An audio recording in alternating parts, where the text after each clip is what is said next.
जंतर मंतरवर शांततेत आंदोलन करणाऱ्यांवर कारवाई नाही, मात्र गुन्हेगारी पार्श्वभूमी असलेल्यांना दिलासा नाहीच. दिल्ली पोलिसांचं स्पष्टीकरण. सुप्रीम कोर्टाच्या आदेशाचं दिल्ली सरकार पालन करणार. प्रधान यांचा राजीनामा घेऊन मोदींनी स्वतःची खुर्ची वाचवली. मल्लिकार्जुन खरगेंचा पंतप्रधानांवर निशाणा, तर लाठीचार्जबाबत अमित शहा गप्प का? मोदींनी शहांचा राजीनामा घ्यावा, खरगे आक्रमक.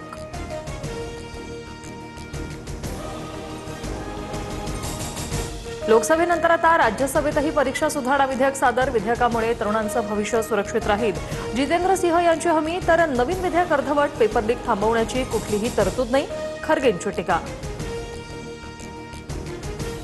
पेपरफुटी प्रकरणात अडकलेले महाराष्ट्रातील 8 जण भाजपचे सदस्य. राज्यसभेत संजय राऊतांचा आरोप, तर मी लापता गृहमंत्री नावाची फिल्म बनवणार, राऊतांचा टोला. भाजपकडून मला अनेक ऑफर. अभिजित दिपकेंचा मोठा दावा. आंदोलन मागे घेण्यासाठी आईवडिलांना धमक्या दिल्याचाही आरोप. दिपकेंचा दावा भाजपने फेटाळला. कॉक्रोच जनता पार्टीचं बाहेरून चालत असेल तर अमित शहा कसले चाणक्य? हे गृह खात्याचं अपयश. उपरोधिक सवाल विचारत अभिजित दिपकेंचं टीकास्त्र. देशाचे गृहमंत्री अमित शहा कुठे आहेत? जंतर मंतरवर आम्ही जनरल कायर बघितला. लाठीचार्जवरून संजय राऊतांचा शहांवर निशाणा, तर आधी स्वतःचा जनरल डायपर पक्ष सांभाळा, नवनाथ बन यांची टीका.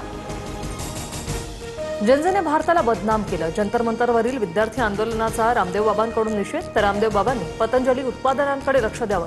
अभिजित दिपके यांचा पलटवार.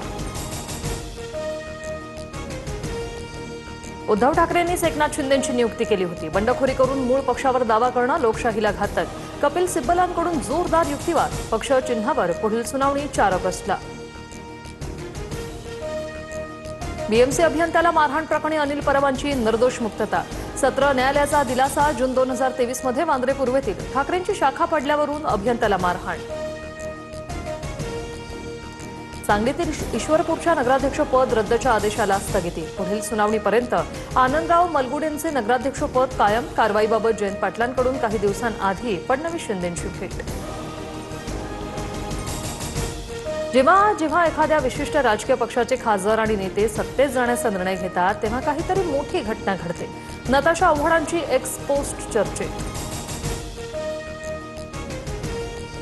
मुख्यमंत्री फडणवीसांच्या हस्ते नशामुक्त मुंबई अभियानाचा शुभारंभ. भारताला आतून पोकळ करण्याचं षडयंत्र.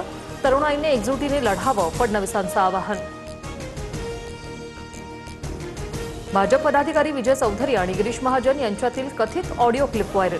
क्लिपमध्ये खडसे कुटुंबाबाबत आक्षेपार्ह भाषेत टीका. व्हायरल ऑडिओ नंतर चौधरींचा राजीनामा, तर अशा लोकांमुळे भाजपची प्रतिमा मलिन, खडसेंची प्रतिक्रिया.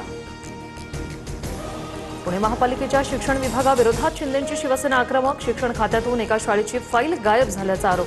महापालिकेच्या गेटवर चढत निषेध व्यक्त. गुन्हा दाखल करण्याची मागणी. एफडीएकडून मुंबई हायकोर्टाच्या उपहारगृहांची तपासणी. एका उपहारगृहाची नोंदणी झाली नसल्याचं तपासणीत समोर. कॅन्टीन चालकाला एफडीएने नोटीस बजावली. आषाढी यात्रेत यंदा विठुरायाचरणी आलेल्या दानामध्ये घट. मागील वर्षीच्या तुलनेत सुमारे 1,91,00,000 दान घटलं. यावर्षी विठ्ठल मंदिराला 8,92,00,000 उत्पन्न.